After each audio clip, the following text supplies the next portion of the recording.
अपने जीवन में हम ऐसे कर्म किए जाएं कि एक यज्ञ बन जाए। दिन में ऐसे कर्म करें कि रात को आराम से नींद आए। साल के 8 महीने ऐसे काम करें कि 4 महीने वर्षा ऋतु में निश्चिंतता से जी सकें। जीवन में ऐसे कर्म करो कि हमारी जीवन की शाम ढलने से पहले जीवनदाता से मुलाकात हो जाए। ये सब कर्म यथार्थ कर्म कहे जाते हैं। आप सभी आत्मजनों को, ब्रह्म ज्ञानियों को, नारायण रूपी शरीर, भगवान ब्रह्म जो जैसा मानोगे उसी ऊंचाई तक आप पहुंच जाओगे। वाणी को वीणा बनाए, बाण न बनाए, क्योंकि वीणा बनेगी तो जीवन में संगीत होगा, बाण बनेगी तो जीवन में महाभारत होगा। महाभारत का युद्ध चल रहा था। एक प्रसंग आता है महाभारत में। दुर्योधन के व्यंग से आहत होकर भीष्म पितामह यह घोषणा कर देते हैं कि मैं कल सभी पांडवों का वध कर दूंगा और यह धरती पांडव निहित हो जाएगी। इस घोषणा का पता जैसे ही पांडवों को चलता है तो उनके शिविर में बेचैनी बढ़ जाती है।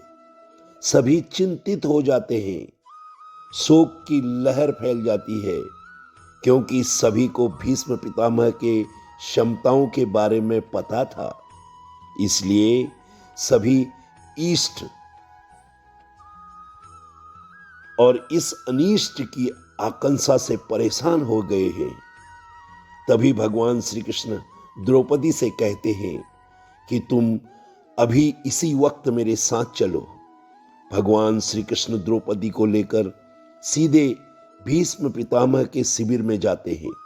शिविर में पहुंचने पर भगवान श्री कृष्ण स्वयं शिविर के बाहर बगल में छिप जाते हैं और द्रौपदी से कहते हैं कि तुम अंदर जाकर भीष्म पितामह को प्रणाम करो।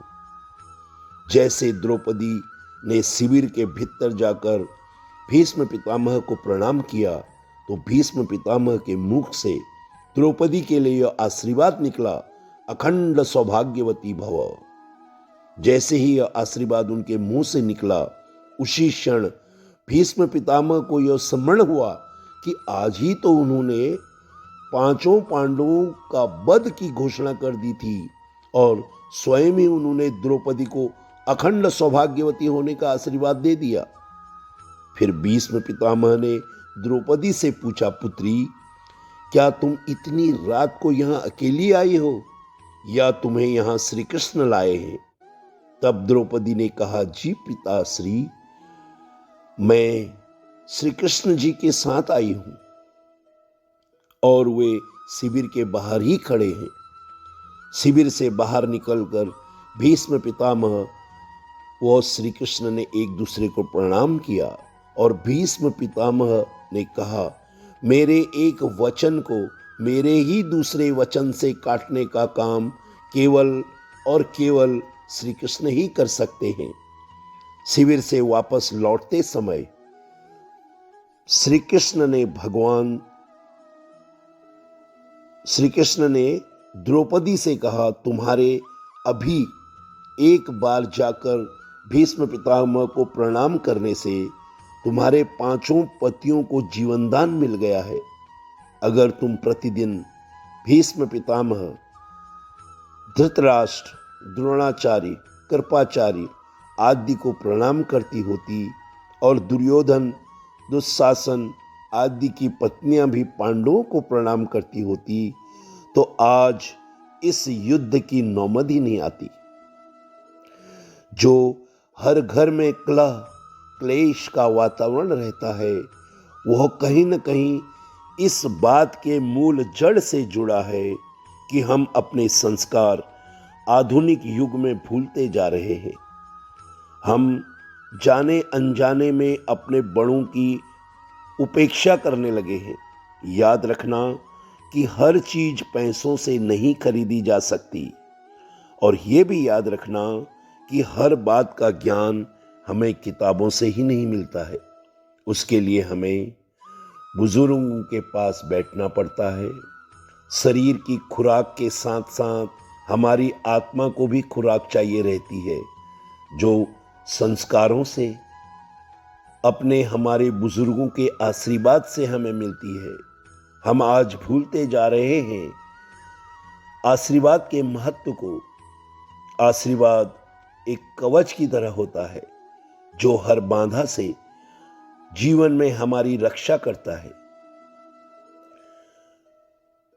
किसी ने कितनी सुंदर बात कही है कि प्रणाम अनुशासन है, प्रणाम शीतलता है, प्रणाम आदर्श हमें सिखाता है, प्रणाम से हमें सुविचार आते हैं, प्रणाम हमें झुकना सिखाता है, प्रणाम हमारा क्रोध मिटाता है, प्रणाम आंसू धो देता है, प्रणाम हमारा अहंकार मिटाता है, प्रणाम हमारी संस्कृति है। जब हम किसी को प्रणाम करते हैं, उन्हें नमस्कार करते हैं, या हमें कोई प्रणाम करता है, तो हमारे मुंह से सहज ही निकलता है, खुश रहो, प्रसन्न रहो, सदा सुखी रहो, गॉड ब्लेस यू ऑल। ये जो प्रणाम के उत्तर में हमारे मुंह से दुआ निकलते हैं, ये कोई साधारण शब्द नहीं है, ये दुनिया के सबसे कीमती शब्द हैं।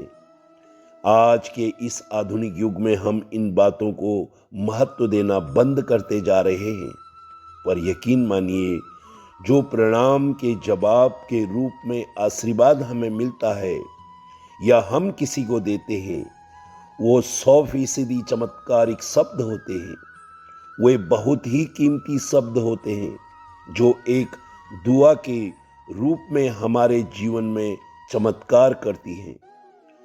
सभी का कल्याण हो, स्वस्थ रहें, मस्त रहें, व्यस्त रहें।